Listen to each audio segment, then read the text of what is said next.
Welcome to part 4 in my Tactician series. There'll be 2 clips in this video, one showing how a single choice can change the outcome of a match, and the second will be a good example of utilizing the environment to turn the tides in a dire situation. Let's begin. Due to my spawn location, I proceed to beacon D while checking the movements of the enemy to determine what bots they're using. A griffin reveals itself first, but I'm unable to gauge its weapons. However, lately I've found it's wise to always assume it's using a Columbus until proven otherwise. The latency makes it difficult to estimate their speed, but I see one enemy perform a wide arcing jump, so I know that at least one more griffin is ahead of me. I check my teammates behind me to see what kind of firepower they can offer and decide it's adequate enough to push forward and hold the central side until an opportunity presents itself to take a beacon. I catch sight of a Thunder Leo close by and decide my position is safe enough to begin pressuring him into cover, but remain by the corner of the debris just in case. My shield luckily absorbs most of the retaliatory aphid and he retreats to cover. The enemies are too close and outnumber me now, so I decide to see if there is somewhere else I can be of use when I see a teammate outnumbered and in trouble at Beacon C, so I decide to move in to assist, but before I get too close I need to identify what he's facing, as I don't want to run meaninglessly into an early destruction. Just as the first enemy reveals itself to be a Tyran Pin Galahad, my teammate falls to CRV pin fire from the second enemy, so I know it's likely the griffin I saw earlier and decide direct approach is not a possibility. I begin to look for other avenues or opportunities, but just as I do, a teammate opens fires on the nearby enemies with aphids and gets good hits into the Galahad. With the extra reinforcement, I decide to cautiously approach and assist, noticing a friendly stalker also joining the assault from behind them, so now we can pincer the enemies and in all likeliness clear them from the area and retake Beacon C. I hold position and wait for the stalker to engage so I don't draw the attention of their splash weapons. I prioritize the griffin first as he's the biggest threat to me, but he jumps out of my line of sight so I'm forced to switch back to the Galahad who has his side exposed to me. The stalker destroys his shield but sacrifices himself doing so. I'm able to complete the kill on the Galahad before turning back to the griffin, whom is still at high health, and I'm concerned his rockets will reload soon, so I move to cover just in case. Knowing his jump is still on cooldown, I use the downtime to look around and spot an exposed Leo, so I advance and begin damage pressure onto him. He retreats to cover, so I refocus on the griffin, whose movement belies that he's about to attack, so I preemptively evade into the opposing angle of his fire and avoid most of his Columbus salvo. I know he didn't fire his pins, but I decide they're worth taking in exchange for the damage that I can do to him.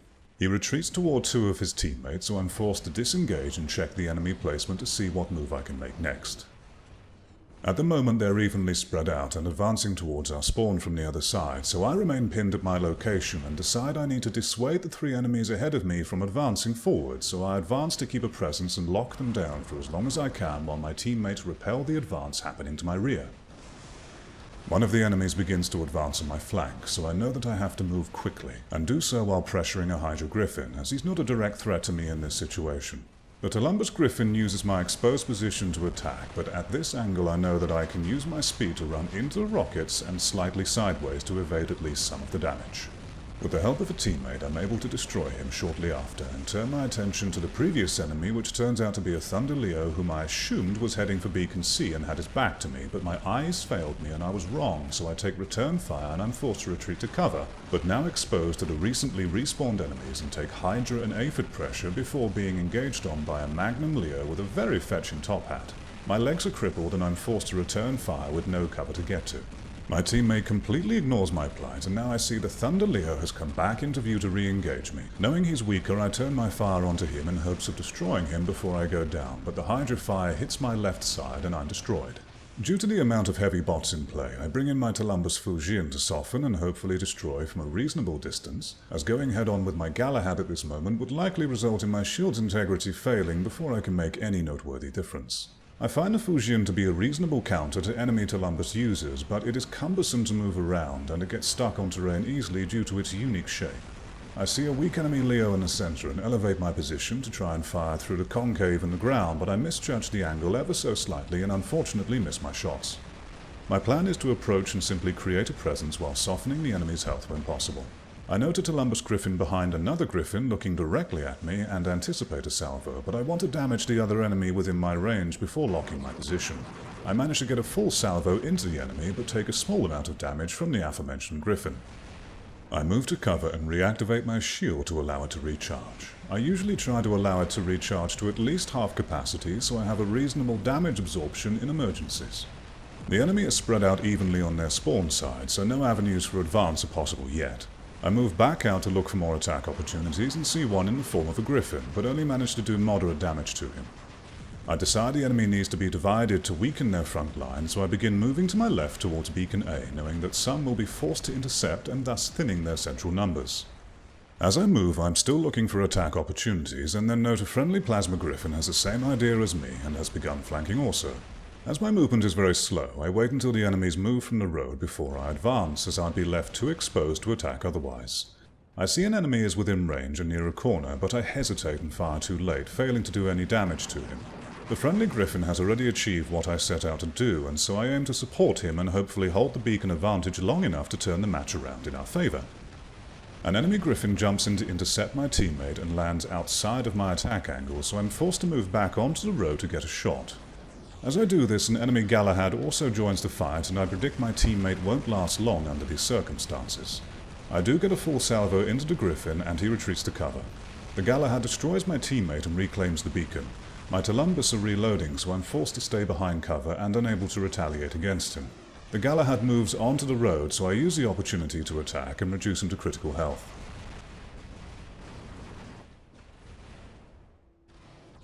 At this stage, I'm sure the spiral pattern ahead of me will engage, so I preemptively bubble shield and see the missiles incoming, but they were not intended for me. I use this moment to advance, but am immediately halted by another enemy griffin who jumps towards me but lands out of view. He engages on my teammate and I get a full salvo into him, but have to retreat back to cover due to my long reload time, and his plasma weapons would make very quick work of me. I bubble shield just in case the spiral pattern decides to engage on me, and use the downtime to check the battle situation and see it's not looking promising thus far. The enemy griffin has moved into an exposed angle, so I wait for the reload before reducing him to critical and forcing him into cover next to the beacon. Even at such low health, the griffin is still potentially deadly to me, and he will be aware that I'm completely defenseless for the next 18 seconds, so I decide to hold until 5 seconds remain on my reload before advancing. As I advance, I note he's completely still, which is a telltale sign that he's positioned for a jump in an attempt to evade my next salvo.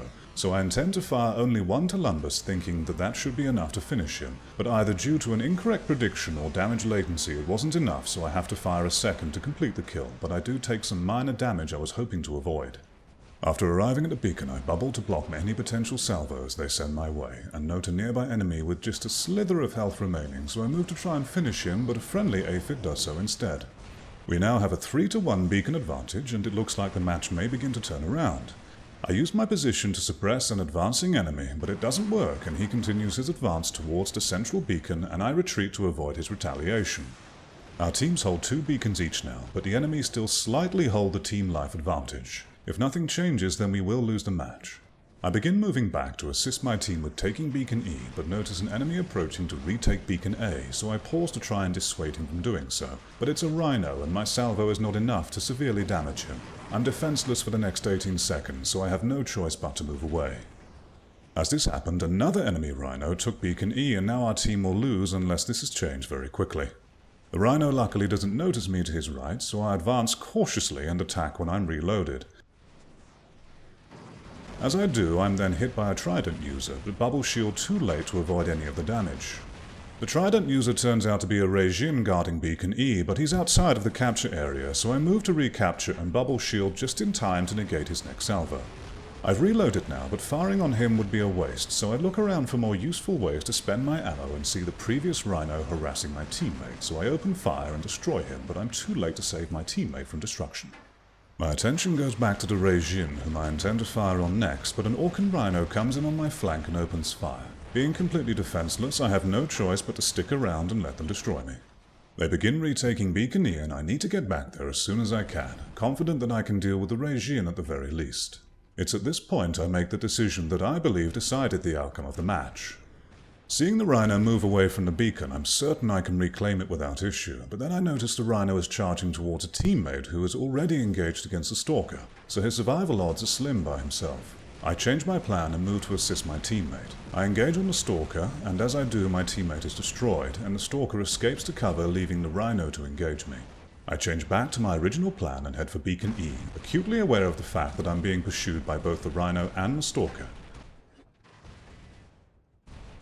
The Reijin is no threat yet, so I ignore his fire and keep watching my pursuers and manage to finish the Stalker off as he comes across the hill.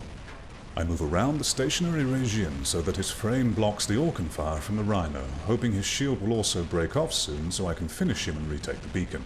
The Rhino then gives up on me and moves on, leaving me and the Regime to finish our fight.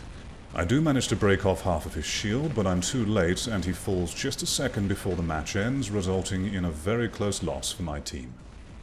I believe my decision to assist a teammate may have cost my team the win. If I stuck to my plan, there was a much higher chance I would have managed to destroy the Regime earlier with enough time on the clock to retake Beacon E and hold the advantage long enough to secure a narrow win. Of course, it may not have gone that way, and I could have gotten quickly overwhelmed by the Rhino and Stalker, but I guess we will never know. The next match is akin to the Survivalist game featured in my first Tactician video, but this one is more aggressive, crafty, and lucky when comparing to the first. I make my way to Beacon A and use the travel time to check the enemy robots and their movement. I first see a Stalker and what I assume to be a Thunder Carnage, followed by a second Carnage that I guess is using tridents, but as he gets closer, the red colouring inside of the weapon barrel reveals him as a Zeus Carnage. The enemy begin clustering toward the centre and the Carnage is left alone, so I begin to make my way around to the side to try and destroy him and use the buildings as cover for an approach to Beacon D. As I do, a friendly Trident Carnage draws his attention, lending me a perfect opportunity to advance and catch him by surprise. Even though I'm immune to his attack, I still want to preserve the integrity of my shield when possible, so I use the nearby tunnel entrance for cover as I continue my attack. He's heavily suppressed and begins to withdraw, but is quickly finished by the Trident fire.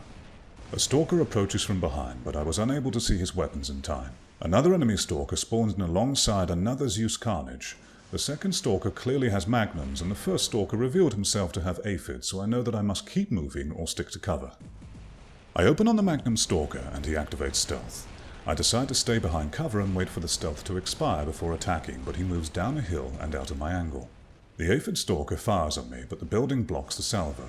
I move to engage the Stalker, but he activates stealth, so I corner fire the Zeus Carnage, but as I do, I'm then forced to backpedal to evade damage from another aphid salvo. The Carnage is engaged on by a friendly Plasma bot and distracted. I try to move back in, but the Plasma Stalker charges me with stealth, so I begin to retreat and lure him away from the aphid Stalker so that I can retaliate without any concern. The War Robots wiki says that the Gareth was developed as a counter to the Stalker, and if this is true, then this scenario certainly proves it, as my combatant is left with no choice but to take all of my return fire without doing any damage to me. He understandably moves to cover, so I lower my shield to more hastily create distance and check the background enemy's location. I note a Plasma Gareth moving towards us, so I know that I need to finish the Stalker as soon as I can. He activates stealth and re-engages, but I can now use my lower elevation to my advantage and free aim fire on him, hitting about half of my shots and reducing him to critical health so that he must return to cover. A Plasma Rogatka and Orkan Griffin are now approaching us, so I need to finish the Stalker ASAP. I miss my first few shots, allowing him time to activate stealth again, so I move to a lower elevation in hopes of free aim destroying him with my Magnum, but I'm unsuccessful and only get the kill when his stealth expires. The Rogatka closes in, so I begin pressure. I'm then engaged on by the aphid Orkan Griffin, but evade the salvo. My shield has already taken a lot of damage, so sticking around is a losing situation. I retreat and angle my shield to face them as I do. It's quickly shot off, so I face the Rogatka and use his reload time to pressure him back into cover, while the aphid fires and misses me again. But rather than just retreat, I want to let the Griffin know that I'm still a threat, so I use my distance and the hill to get some good damage into him before continuing my retreat as I fire.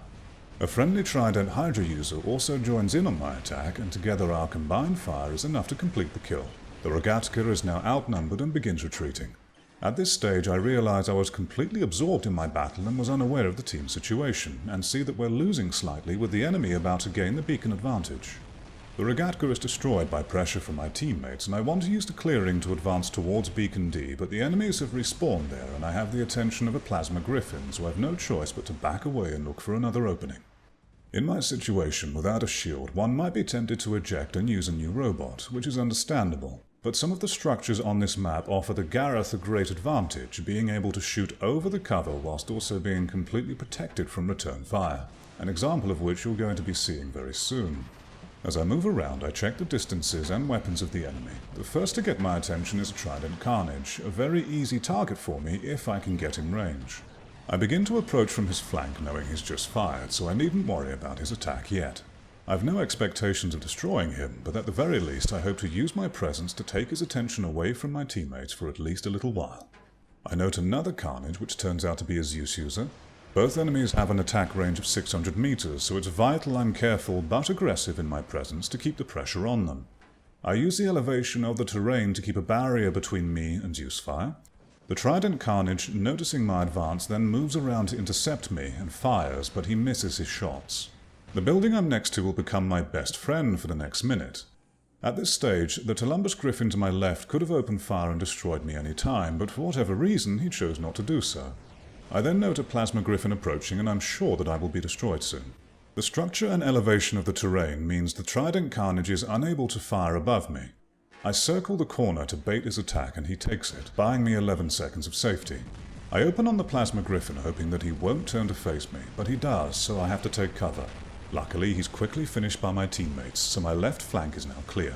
My attention can now fully be on attacking the Carnages. Seeing the Zeus user in range, I pressure him to cover, knowing that I'm protected from Trident fire to my right. The Trident Carnage has allowed himself to move into my attack range, so I open on him, making sure to dance around the structure to prevent him from getting a clear angle of attack. He's forced to move in close and opens fire, but only hits me once while the structure blocks the other two shots, and miraculously I'm able to take him down. However, I'm not finished yet, and I turn my attention to the Zeus Carnage who is close to my attack range. My plan is to wait for him to fire, advance, and then use the guard tower next to the bridge to block his return fire. I've used this tactic many times on this map when running my Gecko Leo. It's a great tactic and many enemies don't even realize they're hitting the structure and just continue to fire without any thought. I'm a little worried about the enemies to my left, but they seem uninterested in my presence. However, I keep tabs on them nonetheless. Now confident that they won't attack me, I corner peek the Carnage to see if he's fired. He has, but I'm still doubtful I'll be able to reach the tower in time, so I hesitate and wait for his next shot before moving in. He fires again, and luckily doesn't notice me as I approach. I make it to the tower, and now within attack range I open on him, reducing him to critical and successfully using the tower to block his return fire. But he begins retreating behind a hill, so I have to chase. However, I'm confident that I can use the nearby hill to my advantage and continue the attack from safety. At this moment, I only just realize he's the last remaining member of his team still standing, which was a great relief as it means my resistance was not fruitless. I engage with my Tyrann from behind the hill. He tries to get an angle, but is then finished by friendly Trident before he can. If the Trident didn't destroy him, I was confident that I could have done so regardless. One more enemy respawns, but then quickly ejects after seeing his situation, and the match is won for our team with a great turnaround. I take the final beacon and admire the scenery whilst falling deeper in love with my Gareth before the round ends, with me taking first place and 5 gold.